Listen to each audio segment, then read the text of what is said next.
Paul Coyle, Ace Electrical Supplies. I'm just wondering what the Minister's view is on public waste. My question really is in reference to the number of councils that exist in Northern Ireland. I mean, look at other parts of the UK, south of Ireland, they have a million plus population and they have maybe 1/2 councils. I mean, what's your view on, play devil's advocate for a second, reducing the number of councils in Northern Ireland to 2, 3, 4. I know they talked about reducing it from the existing number to 6/8. I mean, what do you think of 1, 2 councils to reduce a huge amount of chief executives and councils, and we would probably save millions upon millions? Again, some request to duplication of services. Well, I'm not sure you could actually have a local council on the basis there are only 3 or 4 for Northern Ireland. I mean, I think actually some of the 11 that we've currently got have problems of locality. And what we need to be doing, however, is building up the focus of greater joining up, reducing the number of departments, reducing the number of MLAs at Stormont. We are supporters of the 11 council model, not because it's perfect, but because it's the best available. But the key issue seems to me not actually to be the number of councillors. We're not actually that over-governed in terms of number of councillors compared to most parts of Europe.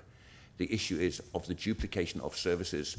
And even when we get down to 11 councils, in many cases, you could find services being shared between 2 or 3 of those councils. And we need to ensure that we have a model which encourages that kind of cooperation. I mean, for example, I was actually on the Environment Committee before I became Minister. And I can remember Edwin Poots coming and talking about rationalising planning when powers were given to local councils. And he said that you couldn't have a planning department in each of the 11 councils because they would be too small, that we'd probably be looking at Belfast and then groups of 2 to do it. So we need to ensure that we build in a system which doesn't ensure that 11 councils each need 11 separate officer teams with 11 sets of secretaries, PAs and everything else that goes with it. We need to ensure that we get a rationalisation to reduce the management layers, because in many cases, while the local politics may be different between Antrim and Newtownabbey, the management of services is exactly the same. And indeed, it's exactly the same in Ballymena, Larne and Carrick as well, just to look to my obvious two areas for join up. So we've got to find a lot of ways of weeding out those excessive layers of management to ensure greater strategic direction and to ensure that things like local economic development activity are run in a much more open and strategic way than we've seen so far. Minister Andrew Irvine from Belfast City Centre Management. Just to make a point that the councils on waste management have actually banded together into 3 companies, Belfast being part of R21. But I think for me, Minister, in the whole RPA conversation, the bit that's been missed is everyone's talking about structure. Nobody's talking about devolvement of powers out of government departments. Nobody's talking about releasing the Northern Ireland Assembly to get on with the business of being a legislative assembly and stop carrying out the functions of councils. So no matter how many councils we have, I'd be interested in your view that RPA has actually got a bigger opportunity, which is about devolving work away from Stormont down to a local level. Well, if I could just make the point on the waste groups, I'm not actually sure that we need 3 waste management groups in Northern Ireland. I think that is one of the examples where we need 1 waste management group. 3 is better than 26. 1 would be better than 3, in my opinion, on something like that where there's a strategic service delivery issue. But you're absolutely right that the Assembly should be the strategic body doing legislation, providing overall leadership, and the delivery in many cases should be much lower down. And the 11 council model provides the opportunity to do a lot of that. I think also the Assembly suffers from too many members of the Assembly who still think they are members of local councils and who are very good at micromanaging trifles and very poor at taking strategic views. But you wouldn't expect me to start naming individuals, I think, who are better or worse than that one.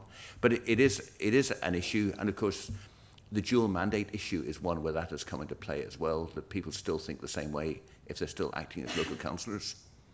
But I think we're seeing a gradual reduction of that, but we need to encourage it, as my party is encouraging it without enforcing it in a much more rapid way. Michael Bell, Northern Ireland Food and Drink. David, first of all, a good little example of dysfunctional government. I have a member company who has a container of diesel laundering waste, illegal, parked at the back of his site. He duly went bouncing along to, it's not on his site, it's on wasteland just behind his site. If it leaks over his site, he'll be shut down and about 50 jobs will cease. He went to the council said, not our problem. Went to the NIEA, NIEA said, not our problem.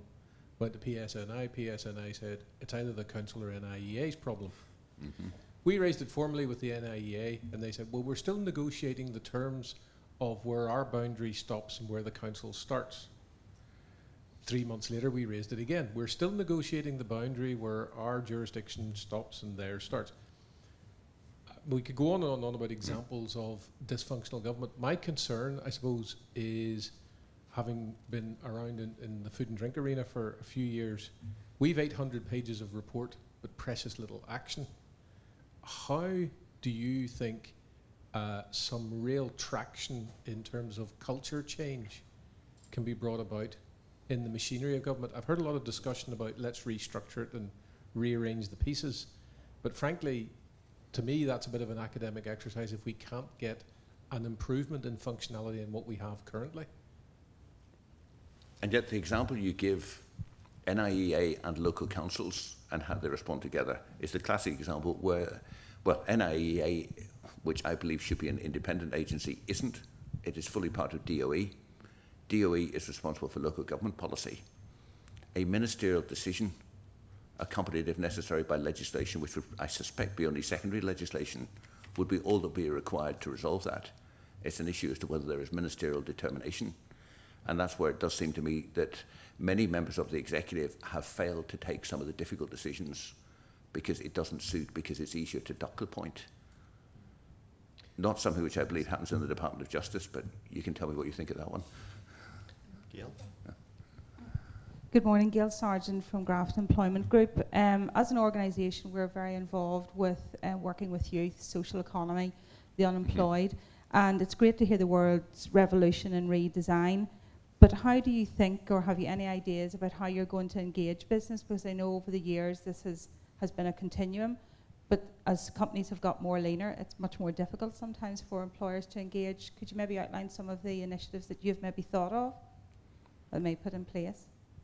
Well, my impression is actually that business is still doing pretty well on the engagement model, you know, including through the various business organizations. It's tended to be government is not very good at engaging and responding back. I think we still have a culture within parts of government which doesn't expect to be responsive, which doesn't expect to see things change, and which doesn't expect to move on. So I'm not sure what needs to be said back to business in that. Part of the issue is how many businesses get involved in bodies like the Chamber.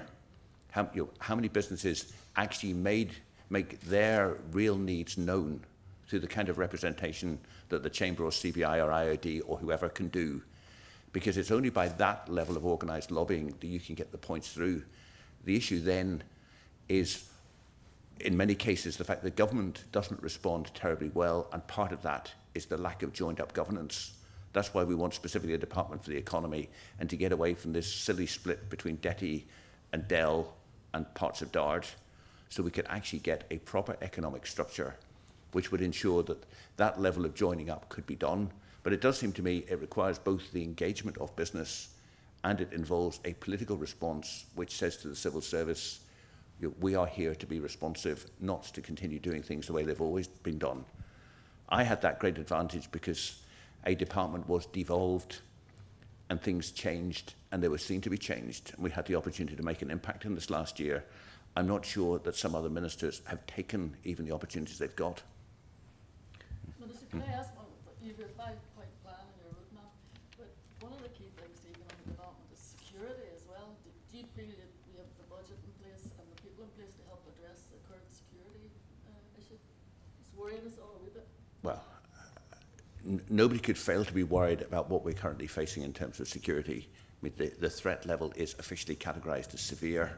That is something which you have to deal with. But that's why I put a lot of effort in earlier this year to ensuring that we got the additional £200 million from the Treasury, well actually 199.5 because then they could say it was less than 200, and 45 million from Sammy Wilson from executive funding to ensure that we could deal with the security threat and at the same time deal with the ongoing work of the Department of Justice, especially around things like community policing, because it seems to me that a key part of addressing things like business crime, addressing public confidence, addressing community safety issues, is maintaining that day-to-day contact between police officers and people in the community, at the same time as some of their colleagues are dealing with the more obvious security threats. I believe we've got a reasonable budget to do that at the moment. I even have a commitment from Treasury and DFP that if matters get worse and we need more money, we can go back and ask them again. But we hope we won't have to. But clearly it is an issue which does apply to the business community in the context of the potential for certain kinds of terrorist activity. At the moment, we're doing all we can to see that we sit on it and that that kind of thing doesn't develop. Okay, I'm just conscious of time. Just one more question. So, sorry, Minister. Just Not another awkward one. probably. Just when you're on the subject of security, I find it hard to understand why of 3 airports in Northern Ireland in the same security scenario that only one of them is required to have a permanent policing presence, and the cost that involves, about 1.5 million a year, where the other 2 airports don't have that facility in place. Well, I'm not sure what the position is with City of Derry, but certainly Belfast City Airport has the Belfast Harbour Police Service, and I'm not quite sure how it impacts on their... No, they don't. That's been withdrawn now for some time. That's probably a very specific question that you might used to me, that's consider, yes, that gets a little bit beyond the the economic question, but I will follow that one up. Okay. Finally, John. I'm sorry, one last one. Yeah. Finally. Finally. As was just Minister, You get John a lot Cairns of of Ulster questions. Bank. You referred to pressures or proposing pressures for access to finance. Our experience has been over the last 2 years that 5 out of 6 businesses that ask for credit receive it. Can I ask what particular measures you have in mind there which will not return us to the unsustainable lending practices of the past? Well, I appreciate the point when you talk about unsustainable lending practices. I also think that we have, in many cases, concerns among SMEs that refusal of credit or reduction of existing overdrafts have contributed to problems. Now, I accept that there are reasons why the banks are being cautious.